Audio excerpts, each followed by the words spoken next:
అదే RTV app వార్తల్ని క్షణాల్లో చదివే అవకాశం ఉంటుంది. ఒక న్యూస్ పేపర్, ఒక టెలివిజన్ ఛానల్ మీ చేతుల్లో ఎప్పుడూ ఉంటాయి. వరదలు,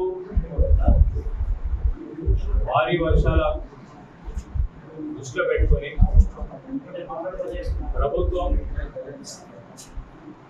సహాయక చర్యలను ఎక్కడ అవసరం ఉంటే అక్కడ వెంటనే యుద్ధ ప్రతిపాదన చేయాలని,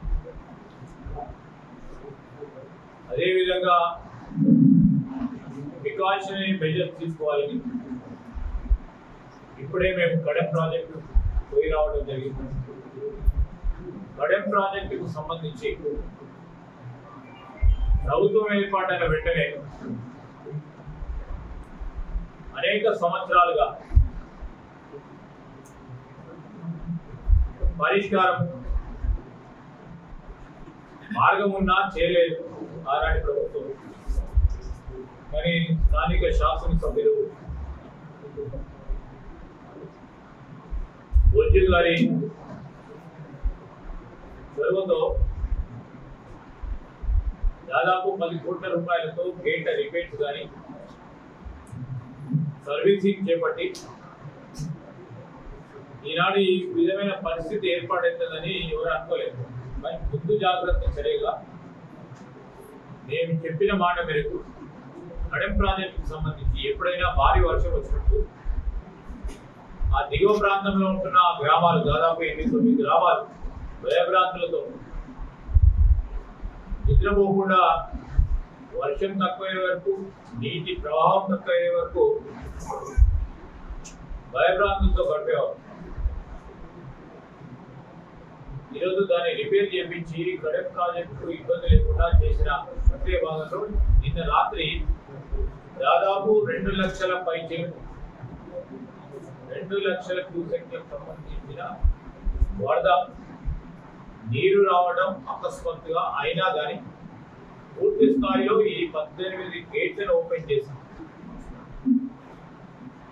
ఆ దిగువ ప్రాంతాలకు సంబంధించిన గ్రామాలకు ఇబ్బంది లేకుండా, కడెం ప్రాజెక్టుకే ఇబ్బంది లేకుండా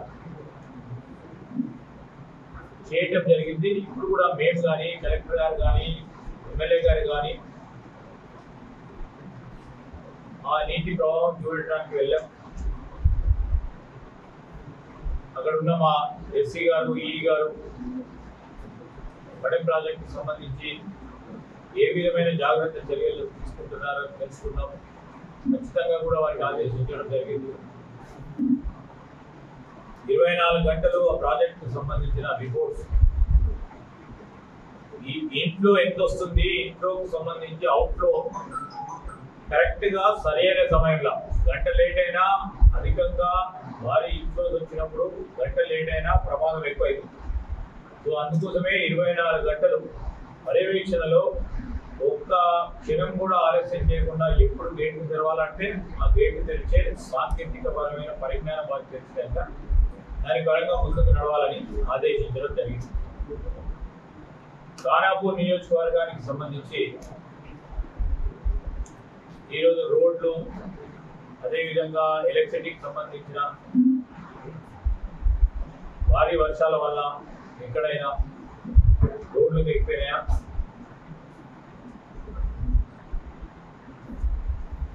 అదేవిధంగా కరెంటుకు సంబంధించి లైన్లు కానీ ట్రాన్స్ఫార్మర్ విషయంలో గత 2-3 రోజుల నుంచి మనసులో ఒక పక్షాన ఎమ్మెల్యే గారు కానీ, అదేవిధంగా ఈ జిల్లా పరంగా కలెక్టర్ గారు పర్యవేక్షణ జరుగుతూ ఉంది.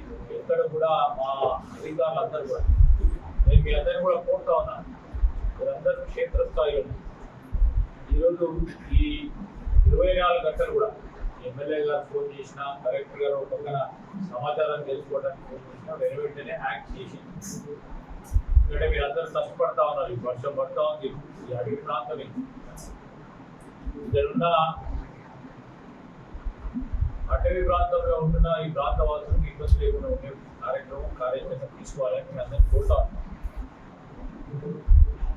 ప్రత్యేకించి ఎలక్ట్రిసిటీ రోడ్లకు సంబంధించి ఆల్టర్నేటివ్ ఎక్కడైనా రోడ్ దిగిపోతే ఆల్టర్నేటివ్ రోడ్స్ ఇచ్చే కార్యక్రమం. దానికి తోడు రాబోయే కాలంలో అనేక అంశాలు చెప్పారు. వరద ముప్పుకు సంబంధించి కాక మా గౌరవ ప్రజాప్రతినిధులు కానీ అధికారులు కానీ వారికి సంబంధించిన కొన్ని అంశాలు ప్రభుత్వ దృష్టికి తీసుకొచ్చిన మీరు తప్పకుండా జిల్లా కలెక్టర్ గారితో మరొకసారి మేము మాట్లాడతాం. వారి దగ్గర నుంచి రిపోర్ట్ తీసుకుంటాం.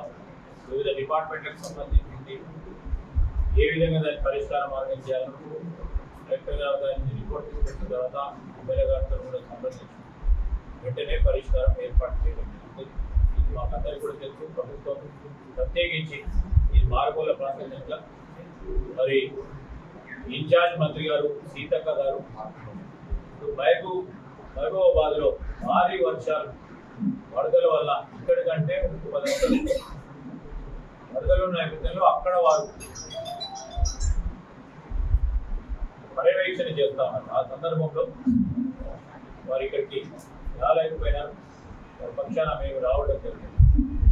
అందరికీ నేను మిత్రులందరినీ కూడా కోరుతా ఉన్నాను, మా పార్టీ మిత్రులందరినీ కోరుతా ఉన్నాను. ఎక్కడైనా సమాచారం ఉంది, ఆ సమాచారం అందజేయడంలో ఇంకా రేపు ఎల్లుండి డిప్రెషన్ కనుక ఎప్పుడు ఏ విధంగా వర్షాలు